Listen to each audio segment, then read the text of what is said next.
Thank you so much for being here. My name is Susie Damilano, in case you don't know.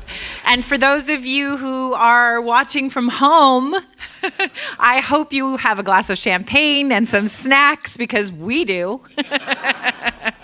And we look forward to seeing you all soon. So tonight is a very exciting night, because tonight is the night that we find out what is happening in Bill's brain. He and his team, they read scripts and see shows all year long, and tonight we get to find out which of those shows will be presented here on our stage for our 19th season. I'd like to thank all of you, because the reason we are here today is quite simply because of you.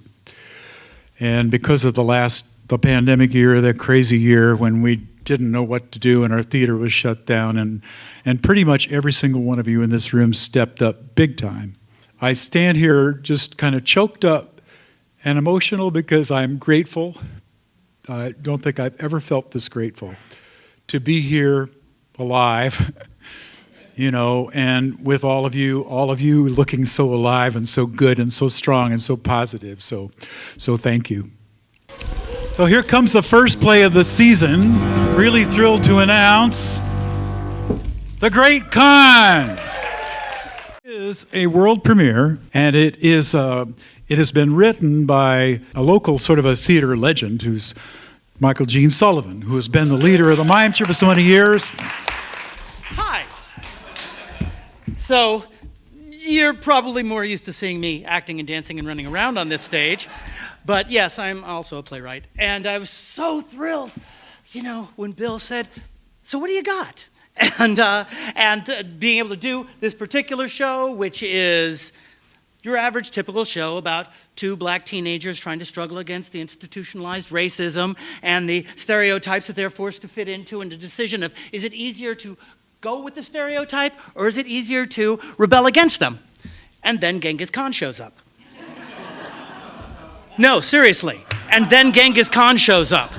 So it is a drama, it's a comedy, it's a call to action, and I'm really looking forward to it.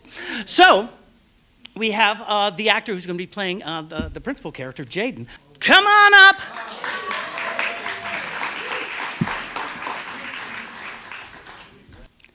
Nah, it's all about you, your history.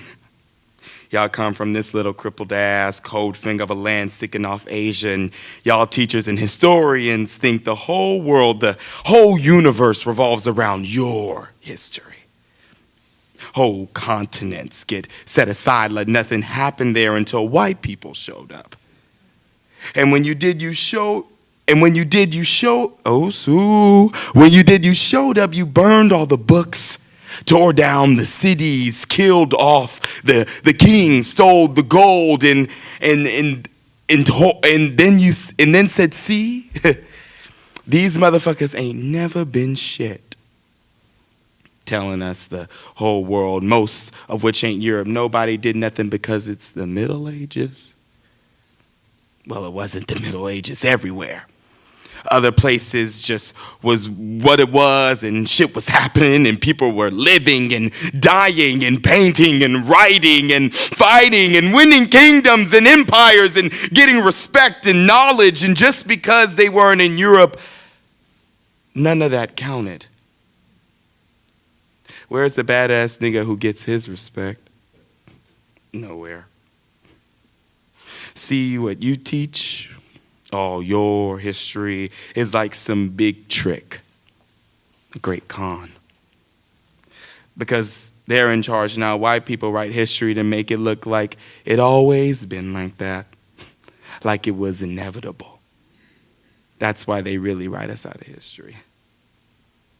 Y'all are afraid that if we knew that we used to kick y'all asses on the regular, how badass we used to be, we might just remember and do that shit again. Thank you.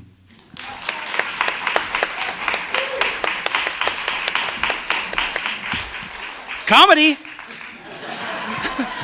So anyway, thanks a lot, Bill. See you in a couple of months. Thank you, Michael Jean, and thank you, Leon. That's great. Well, we've never done any Shakespeare. I don't know why that is. I love Shakespeare. It seems like everybody else was doing Shakespeare, you know, and so I figured we would leave it to them. This is a musical version, a rhythm and blues, uptown, musical rock and roll version of Twelfth Night.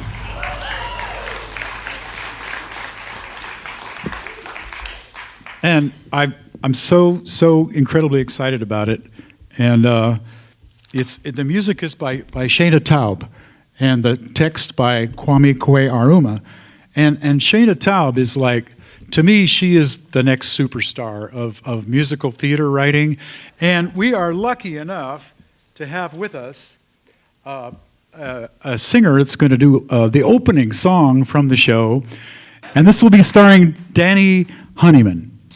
A 1, 2, 1, 2, 3, 4. If music be the food of love, play on, play on. If music be the food of love, play on. Bliss and misery, let them wail in harmony, even when it seems all hope is gone. Play on. If music be the food of love, play on, play on.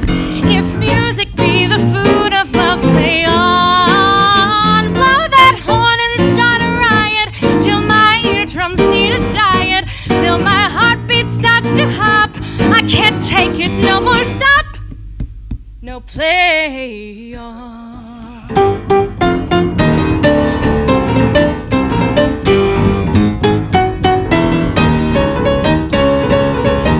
If music be the food of love, play on, play on. If music be the food of love, play on. Play my pain, play my woe, till my joy begins to grow. Clap your hands, start to sway, till my worries melt away. Be a man among men, till my soul is whole again, till our agony be gone.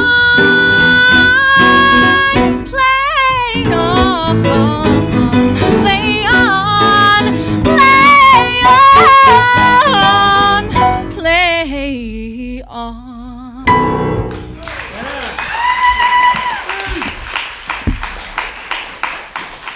This play, I saw this play in New York. It's actually one of the last things I saw before the pandemic, and I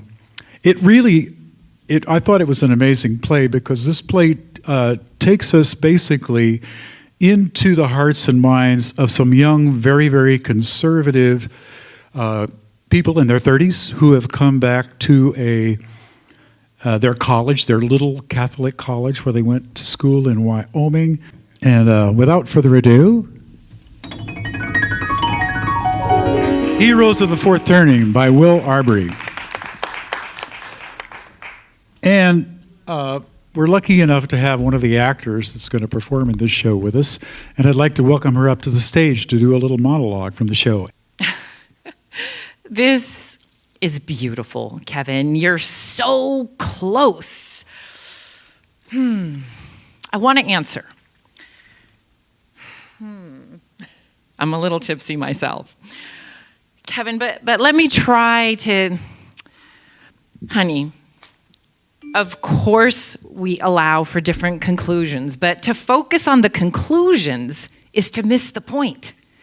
What we're after is the slow pursuit, the thrill of reason and rhetoric, prayer and poetry, a slow working out, taking apart the clock and putting it back together, hearing the music of its ticking with fresh ears and precise new understanding.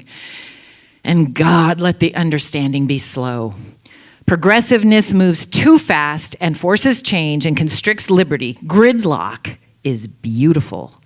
In the delay is deliberation and true consensus. If you just railroad something through because you want it done, that's the passion of the mob. Delaying is the structure of the republic, which is structured differently in order to offset the dangers of democracy. I believe in slowness, gridlock, the space between the cup and the lip. Martin Diamond talked about this. The little space between the cup and the lip, just waiting a little longer to taste the wine. You ever watch those old Hollywood romantic comedies that were made during the Hays Code era? Anything explicit would be censored. Working within that restraint, those movies are sexier than anything made today. A glance, a slight brushing against the hand, an innuendo.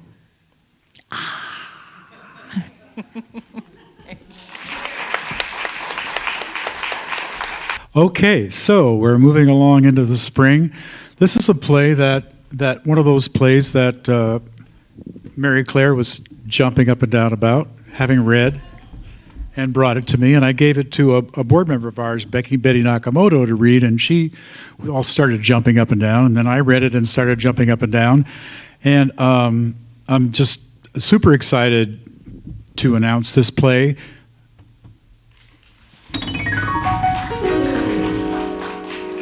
The Paper Dreams of Harry Chin, which is about a Chinese immigrant who comes through Treasure Island, Angel Island, and the whole camps, and is given a paper name, which isn't his actual name, but he has to deal with it, and he spends his whole life working in a restaurant as a chef, and he develops a whole American family, and then he has a family that he left behind in China, and it happens when he's middle-aged, and he's going back over his life, and all of the characters that have been a part of his life are sort of battling for his attention, and he's also judging himself and trying to come to terms with the choices he's made. It's funny, right? The whole country against us with nothing but laws and uniforms and dogs and guns. And we, fleeing famine, believe we can overcome this with nothing but paper. Powerful paper, to be sure. Paper that says son of native, that says merchant or diplomat, that says exempt. Paper that contains new names, new histories, new possibilities. Paper that helps us squeeze through loopholes. Or so we hope.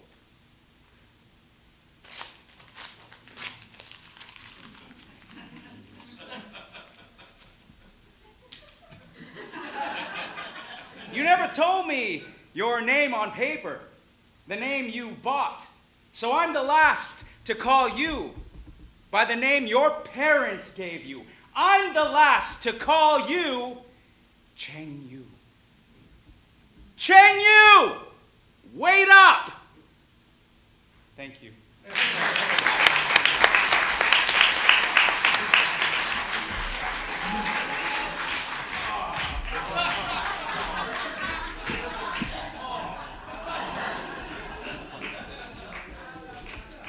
We're now going to go to our fifth show, which is a Pulitzer Prize winner, and the title is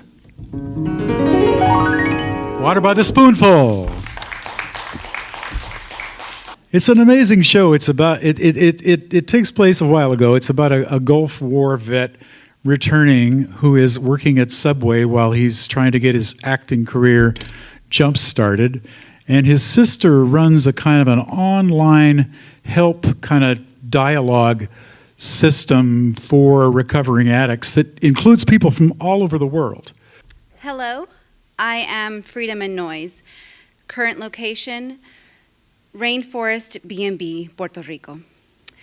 This is my job app for interim site admin. Experience with chat rooms, 0. Experience with drugs, 1 doobie in high school. But Fountain said that it was up to you guys if you would have me, so please hear me out. Haiku Mom is my aunt. For a few years, she was my crazy babysitter, the baddest hide-and-seek player north of Girard Avenue. Dress up, booby traps, forts, until I was 8, and then poof, she disappeared. New babysitter, zero explanation. So my first Thanksgiving home from college, I walk in and there's Haiku Mom, stuffing pasteles in the kitchen. Hadn't seen her in 10 years. "What's up, little niece? Congratulations on college." She planted a big wet one on my cheek and pulled a necklace from her shirt and said, "You know what those gold letters mean? The N is for narcotics, the A is for anonymous, and today is my 2-year anniversary of being clean." I remember sitting next to her at that Thanksgiving table, this question first rooting itself deep in my gut. What did I do to earn all that I have? What have I done anything difficult in my whole life? So, if you'll have me, while Haiku Mom recovers, I'll be paying my babysitter back for all the times she let me win at Uno. Thank you.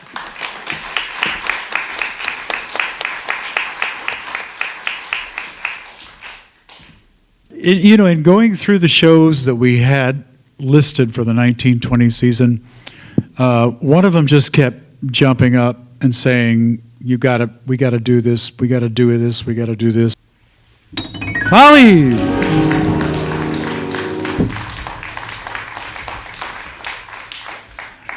It's great because I spent about a year designing the set.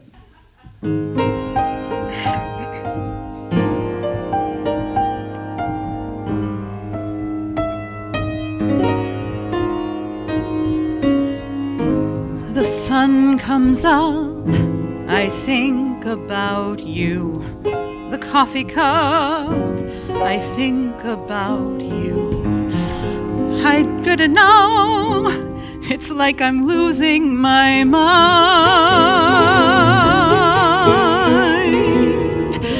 The morning ends, I think about you. I talk to friends and think about you. And do they know it's like I'm losing my mind?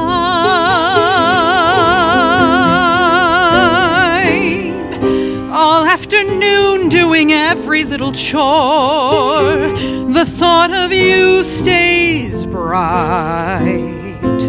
Sometimes I stand in the middle of the floor, not going left, not going right. I dim the lights and think about you. Spend sleepless nights to think about you. You said you loved me, but were you just being kind? Or am I losing my mind?